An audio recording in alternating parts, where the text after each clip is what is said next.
უფლება რომ შეიტანოთ ცვლილებები თუ მაგალითად მიგაჩნიათ რომ ზედაპირული დათვალიერება ამ წესების დარღვევით ჩატარდა ეს უნდა მიუთითოთ ოგმში რომელიც უნდა დაადასტუროთ ხელმოწერით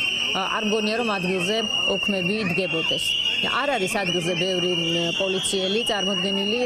მეტრო თავისუფლების შესასვლელთან თუმცა საცობი შექმნილია მოქალაქეებს აქვთ ძალიან დიდი პროტესტი იმის გამო რაც ხდება ახლა პოლიციელების მხრიდან ადგილზე არიან იურისტები და საზოგადოება რომელიც ახლოს იყო როგორც ჩანს თავისუფლების მეტროსთან შესულია ადგილზე და აი ამ კონკრეტულ ადამიანებს ეგრეთ წოდებული ძალოვნების წარმომადგენლებს სკანდირებით და ეს ნიშნავს იმას რომ დიახიციან რომ ისინი არღვევენ კანონს და ეს კანონდარღვევები უნდა დასრულდეს ამ ქვეყანაში იმიტომ საქართველოს არ არის ავტოკრატიული სახელმწიფო საქართველოს არის დემოკრატიული სახელმწიფო და ესე უნდა შევინარჩუნოთ ჩვენ სამხრეთ კამერების გარეშეა მათი ნაწილი კიდევ უფრო მეტი მათგანი იყო ცოტა ხნის წინ სამხრეთ კამერების გარეშე ვიდრე ჩვენ დავაფიქსირებდით ამას და აქვს ნიღბები აი ამაზე რა შეგიძლიათ რომ გითხრათ პოლიცია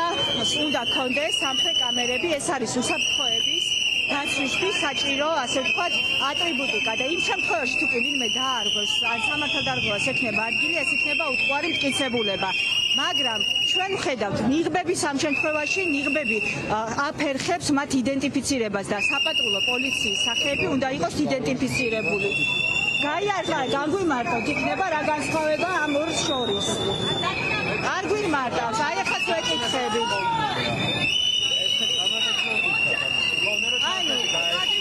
ჩანს გახსნა ამოლაგება ნივთების მათნიერ თუ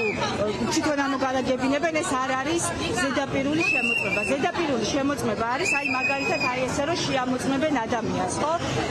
და იმასაც უნდა გქონდეს შესაბამისი საფუძვლები. თუ ამათმა იციან ნაწილობრივ კანონები, ჩვენთვის კანონები და მოქალაქეებმაც უნდა იცოდნენ ეს კანონები. მე აუცილებლად ხვალ ამ პოლიციის შესახებ კანონს კიდევ ერთხელ განვმარტავ აუცილებლად და დავდებ ამ განმარტებებს და მოვგაცხრით მედიებსაც, იმიტომ რომ ადამიანებმა უნდა იცოდნენ განსხვავება ზედაპირულ შემოწმებასა და ჩხრეკას შორის და ჩხრეკა ორდერის და შესაბამისი გადაწყვეტილების გარეშე არის უკანონო. ამ დროს პოლიციელი არღვევს მის